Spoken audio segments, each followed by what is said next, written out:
नमस्कार दोस्तों, stock market studies में फिर से एक बार आपको बहुत बहुत स्वागत है। तो आज मैं फिर से आपके सामने कुछ इंपॉर्टेंट कंपनी का अपडेट शेयर करने वाला हूं, तो इस वीडियो को पूरा लास्ट तक देखिएगा।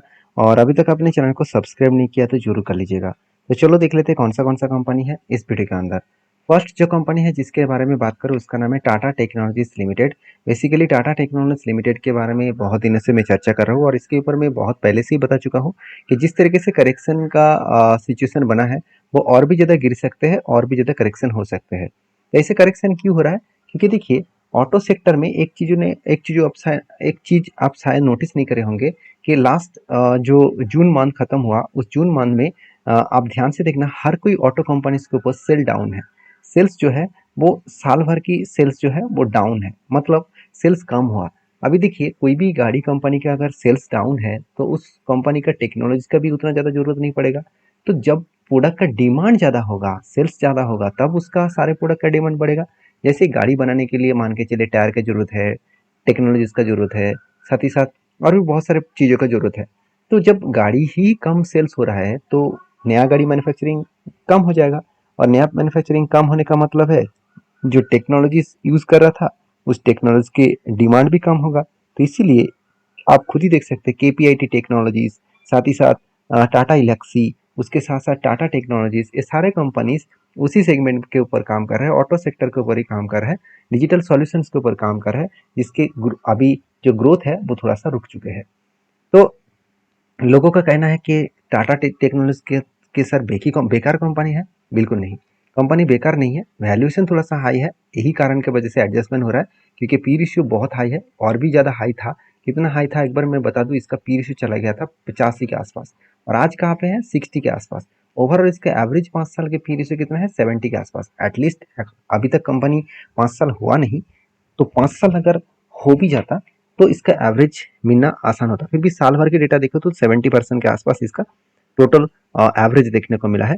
तो कोई बात नहीं, कंपनी का जो ग्रोथ है वो ठीक ठाक हो रहा है। जैसे कंपनी के क्वार्टर रिजल्ट देखेंगे तो इस बार भी कंपनी हाईएस्ट सेल्स जनरेट किया, और एक्सपेंस को कंपनी मेंटेन करने के बाद कंपनी का नेट प्रॉफिट जो है वो 148, 217, 260, 170 एंड 157 कुछ इस तरीके से नेट प्रॉफिट देखने को मिला, जो नेट प्रॉफिट कंपनी को और भी ज़्यादा बूस्ट करने के लिए, आगे बढ़ाने के लिए काफ़ी है। तो चलो अभी कंपनी के ऊपर बाकी डिटेल्स को चेक कर लेते हैं। जैसे बैलेंस शीट में दो चीज़ों को नोटिस करना। जैसे रिजर्व, कंपनी के रिजर्व जो है वो लगातार बढ़ते चले गए। कंपनी का बोरिंग जो है वो भी पॉजिटिवली ग्रोथ हुआ, और साथ ही साथ कंपनी का फिक्स्ड एसेट वो भी देखा जाए तो यहाँ पे पॉजिटिवली फिक्स्ड एसेट ग्रोथ हुआ, जो 819 करोड़ से लेकर 1151 करोड़ तक इसका जर्नी देखने को मिला है। अभी इस कंपनी के ऊपर एज ए इन्वेस्टर, प्रोमोटर से लेकर एफएसटीएस पब्लिक, हर किसी के पास इन्वेस्टमेंट है। अच्छा खासा इन्वेस्टमेंट आपको देखने को नहीं मिलेगा, क्योंकि जब तक इस कंपनी के ऊपर ग्रोथ स्टार्ट ना हो तब तक इस कंपनी के ऊपर इंस्टीट्यूशन माल नहीं उठाएंगे। तो इसमें जो लोग बाइंग करके रखे हैं टॉप लेवल में, मैं जब टॉप लेवल में बहुत सारे लोग बाइंग करके रखे हैं, मुझे बहुत सारे कमेंट्स भी आ रहा था कि सर मुझे टॉप लेवल से अभी फिलहाल के लिए मेरा जो लॉसेस चल रहा है ऑलमोस्ट कुछ इस तरीके से जगह से 1300 रुपीज़ से बाइंग करके रखे हैं बहुत सारे लोग, 21% का लॉस चल रहा है। देखिए, एक 21% का लॉस उतना ज़्यादा लॉसेस नहीं है, मार्केट में इस तरीके से होता रहता है। अगर आपको कंपनी के ऊपर भरोसा है, ट्रस्ट है, तो वो कंपनी आपको फिर से रिकवरी जरूर करा देंगे। क्योंकि देखिए, टेक्नोलॉजी का डिमांड कभी कम नहीं होगा, हमेशा टेक्नोलॉजी का डिमांड बढ़ते चले जाएंगे। क्योंकि थोड़ा सा चेंज हो सकते हैं, जैसे आर्टिफिशियल इंटेलिजेंस आ गया तो उसके लिए टेक्नोलॉजी क्या खत्म हो गया? बिल्कुल नहीं, टेक्नोलॉजी और भी ज़्यादा इंप्रूव हो गया। तो जो कंपनी इंप्रूव करेगा वही ग्रोथ कर पाएंगे। अभी ये देखना है कि टाटा टेक्नोलॉजी किस तरीके से खुद को रिप्रेजेंट करता है। तो नेक्स्ट जो कंपनी है उसके बारे में चर्चा करें, उसका नाम है सुजलॉन। फाइनली सुजलॉन के ऊपर मेरा जो टारगेट था वो अचीव हो चुके हैं। वो सबसे पहले मैं आपके साथ शेयर करूंगा। आप देख सकते हैं पहले क्या बना है, कप बना, उसके बाद 2 बार हैंडल बना। तो कप के साथ हैंडल बने, 2 बार हैंडल बने, उसके बाद फाइनली ब्रेकआउट हुआ, ब्रेकआउट कंफर्मेशन भी हुआ। उसके बाद देखिए यहाँ पे रिटेस्ट किया।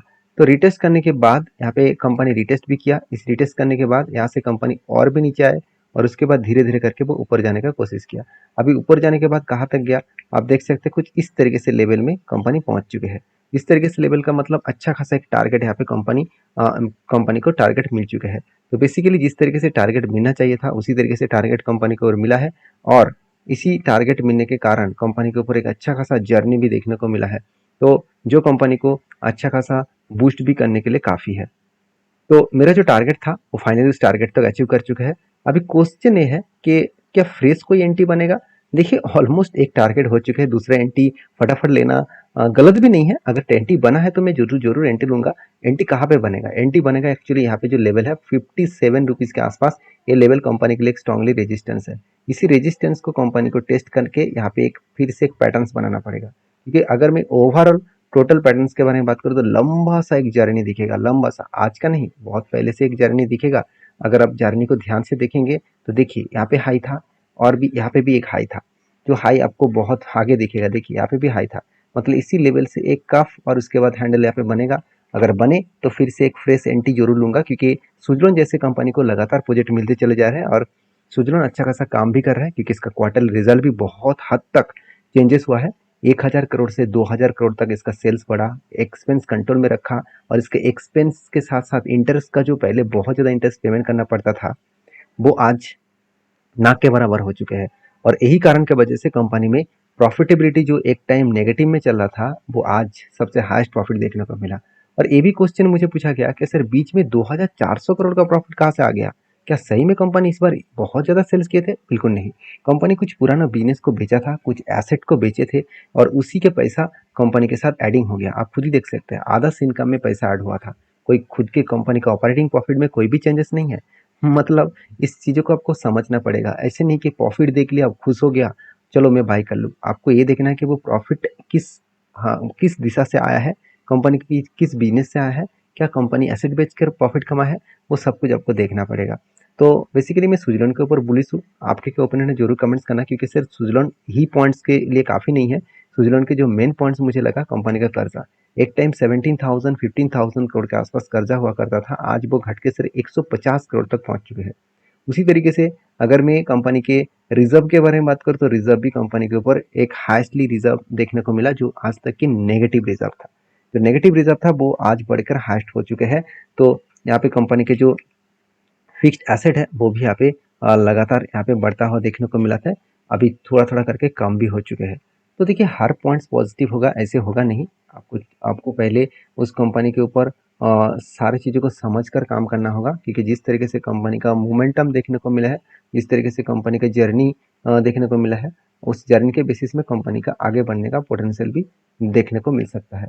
तो चलो अभी नेक्स्ट कंपनी के बारे में चर्चा कर लेते हैं। नेक्स्ट कंपनी का नाम है उज्जीवन फाइनेंशियल सर्विसेज। तो उज्जीवन फाइनेंशियल सर्विसेज के ऊपर जल्द से जल्द एक टारगेट अचीवमेंट मुझे जल्द से जल्द देखने को मिल सकता है, क्योंकि जिस तरीके से कंपनी रीबाउंस किया है, रीबाउंस का मतलब क्या है, कंपनी के ऊपर देखिए एक पैटर्न्स बना था, वो पैटर्न्स आज का नहीं है, बहुत दिनों पहले पैटर्न्स था। कोविड के टाइम में जिस तरीके से बिग क्रैश हुआ था उसी लेवल से एक पैटर्न्स बना कप का, उसके बाद एक हैंडल का। तो काफ़ी सारे पैटर्न्स बनने के बाद फाइनली कंपनी धीरे धीरे करके ऊपर गया था, क्रैश हुआ, उसके बाद रिकवरी करने का कोशिश कर रहा है। तो देखिए ये मतलब नेचर है स्टॉक का कि जब जब वो ऊपर जाएगा एक बार वो रिटेस्ट करेगा। देखिए पहले भी किया था, ऐसे नहीं कि फर्स्ट टाइम किया है, पहले भी इसी तरीके से बहुत बार काम किया, मतलब इसी तरीके से काम करके वो ऊपर जाएगा। तो ये कंपनी का नेचर है और इसी तरीके से अगर ऊपर जा रहा है तो वो ठीक ठाक जा रहा है। अगर वो रॉकेट की तरह भाग रहा है तो वो रॉकेट की तरह ही गिरेगा। तो आपको संभल कर काम करना होगा, सिर्फ चार्ट को देखकर काम नहीं करना है, आपको कंपनी के रिसर्च करके काम करना है। तो फाइनली इसका नेक्स्ट जो रिजल्ट का डेट आ चुके हैं, नेक्स्ट क्वार्टर 1 का रिजल्ट आएगा और वो भी 28 ऑफ अगस्त कंपनी का रिजल्ट देखने को मिलेगा। तो रिजल्ट आना बहुत बाकी है, तो छोड़िए उसको, बाद में रिजल्ट जब आएगा तब डिस्कशन करूंगा। उससे उसके पहले मतलब उससे पहले कंपनी का प्रीवियस ईयर का जो रिजल्ट था वो एक बार देख लेते हैं।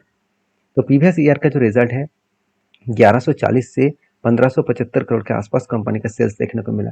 एक्सपेंस कंपनी कंट्रोल में रखे, उस बेसिस में कंपनी का नेट प्रॉफिट 298 से लेकर 281 करोड़ तक देखने को मिला है। तो मुझे लगता है बेस्ट तरीके से कंपनी का नेट प्रॉफिट देखने को मिला और इसी कारण की वजह से कंपनी में अच्छा खासा एक जर्नी देखने को मिला है।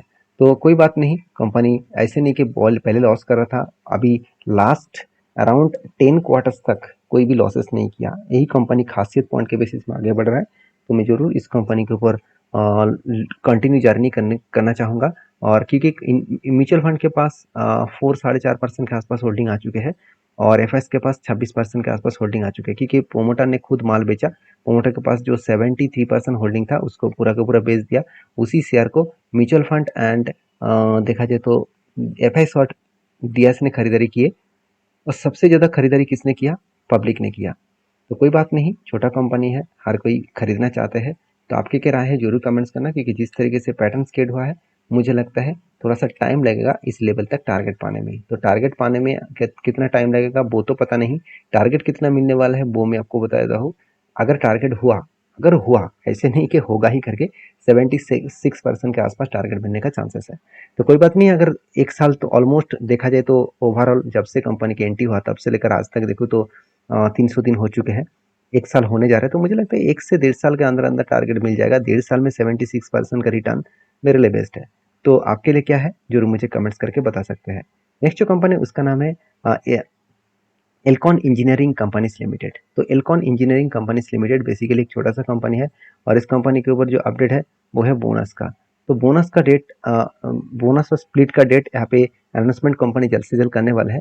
कंपनी स्प्लिट इसीलिए देने वाला है क्योंकि कंपनी के फेस वैल्यू 2 रुपया है, उसको 1 रुपया करना चाहते हैं, मतलब हर एक के बदले कंपनी 1 शेयर देना चाहते हैं। तो जो लोग बोनस पाना चाहते हैं तो जरूर इस कंपनी के ऊपर डीपली रिसर्च करें और उसके बाद काम करें। तो मिलते हैं नेक्स्ट वीडियो में, तब तक के लिए धन्यवाद।